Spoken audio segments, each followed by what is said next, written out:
Okay, so to define this a little bit further, with WEP, WPA, and WPA2, the chart here shows that the standard WEP or WEP used what was referred to as an RC4 stream, and it was a 24-bit encryption.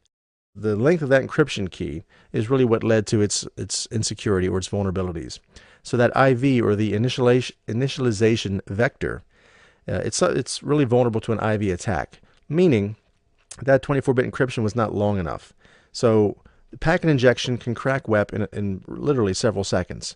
And what it boils down to is that initialization vector, as I mentioned, 24 bits long is just too short. So every so often it has to repeat. There's only so many different combinations of initialization vectors that it can send. So as communication takes place over any length of time, if someone's sitting there sniffing the wire for a period of time, they'll see that initialization vector, that's a hard one to say, they'll see that repeated, okay, every so often. So they'll be able to pull that off the wire because that IV, or the initialization vector, as I said, is static and it's reused, and it's actually part of the RC4 encryption key. So you already have a piece of the information once you understand what the initialization vector is, and it's also set in clear text. So you have 3 or 4 pieces of the puzzle right to begin with. And if you use standard penetration testing tools, which I'll mention briefly in just a few, those tools allow you to crack that encryption key very, very easily. So as I mentioned, it's not recommended for any type of secure environment. It should be avoided unless, as I mentioned, backwards compatibility is needed.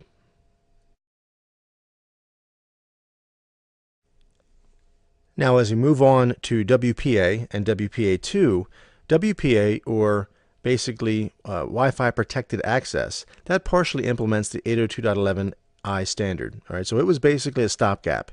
It uses something called Temporal Key Integrity Protocol, or TKIP for short. And what it does is it basically takes a 128-bit wrapper and it wraps that WEP encryption. So that 24-bit encryption that we already talked about was being too small, and it's reusable every so often, or it is reused every so often. It's too small. Well, with WPA, it wraps that entire encryption packet within a 128-bit larger encryption packet.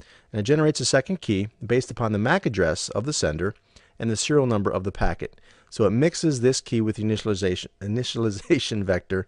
I have trouble with that one for some reason. It mixes it with the IV, and it creates a per packet key. So it's more secure than WEP, but it's still using RC4 encryption, and it's backwards compatible with WEP. We know it is not really considered a secure protocol because, again, it's been cracked very easily, again, using off-the-shelf tools. So if we move to the next one, WPA2, that fully implements the 802.11i standard. So that uses something called CCMP for enhanced security, or the CC/MAC protocol. And this one, you're just going to have to memorize this one because there's no easy way to remember it. But it's Counter Mode Cipher Block Chaining Message Authentication Code Protocol. All right, I want you to say that say that one 3 times fast. I dare you.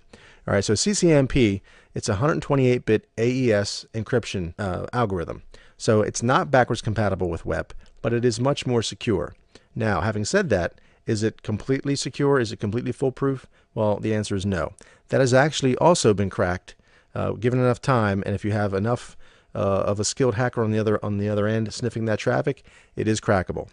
All right, so wireless security examples. Well, WPA and WPA2 can use something called a pre-shared key, or PSK, or enterprise authentication. So pre-shared keys, if you have a home office, or a small office home office, or a SOHO network, or a small business, you may be already familiar with pre-shared keys. It basically means you have some password on the client, you have a password on your Wi-Fi router or your access point, and as long as those two things match, then you can connect to the network.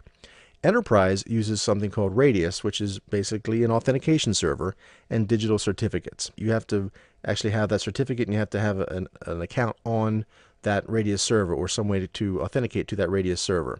So it provides for an even greater level of authentication. So as we see here, we have a laptop that may, again, connect to a wireless access point. That wireless access point, if we're using pre-shared key, all I need is that secret, or that pre-shared key on the laptop and on the wireless access point, and as long as they match, we connect and off we go.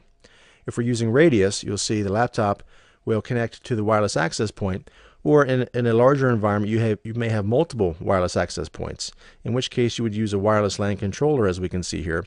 And that way you can set up your information and your configuration once and push that out to all the wireless access points within your network. You can do that in one shot, so it just makes the management easier. But anyway, you would connect to the wireless access point, which would really forward your connection request over to the Radius server. The Radius server would check to see, hey, is this person able to connect or authenticated to connect? Because if I can back up one, if we use a pre-shared key, as long as we have the secret on both the laptop and the wireless access point, it connects. We don't really know who it is that's connecting. If we're using authentication or enterprise authentication, then we have to actually authenticate with that Radius server. So it's going to authenticate the user as well as the laptop. All right, so this gives us a greater level of security. All right, so that Radius server, if we have the choice between the two in any type of corporate environment or business environment, that would be a preferred way to go as far as adding increased security to the environment.